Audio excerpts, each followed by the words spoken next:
नमस्कार दोस्तों, आज हम चर्चा करेंगे बिहार की एक ऐसी समस्या पे जो हर वर्ष लाखों लोगों के जीवन को प्रभावित करती है, बाढ़ की समस्या। बिहार भारत के सबसे अधिक बाढ़ प्रभावित राज्यों में से एक है। राज्य का बड़ा हिस्सा हर वर्ष बाढ़ की चपेट में आ जाता है।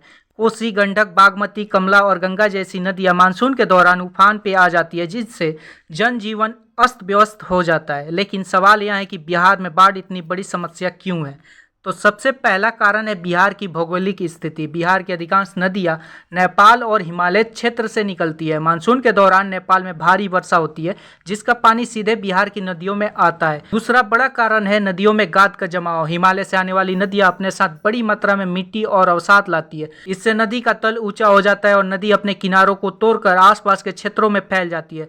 तीसरा कारण है तटबंधों की सीमाएं। तटबंध बाढ़ को रोकने के लिए बनाए जाते हैं, लेकिन कई बार इनके टूटने से और भी अधिक विनाशकारी बाढ़ आ जाती है। इसके अलावा जलवायु परिवर्तन, अनियमित वर्षा, जल निकासी की खराब व्यवस्था और अतिक्रमण भी बाढ़ की समस्या को बढ़ाते हैं। अब बात करते हैं बाढ़ के प्रभावों की। तो बाढ़ से हजारों लोगों के घर नष्ट हो जाते हैं, फसलें बर्बाद हो जाती है, सड़कें, पुल और अन्य आधारभूत संरचनाएं क्षतिग्रस्त हो जाती है।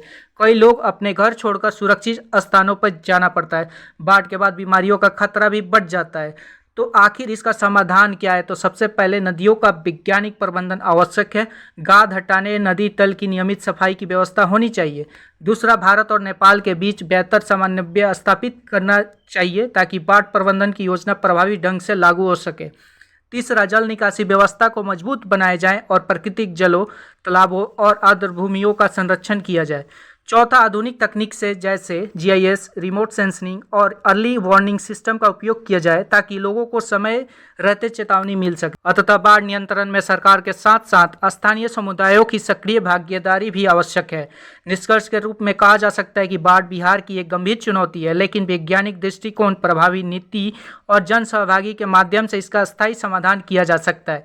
वीडियो अच्छी लगे तो चैनल को सब्सक्राइब जरूर करें। धन्यवाद।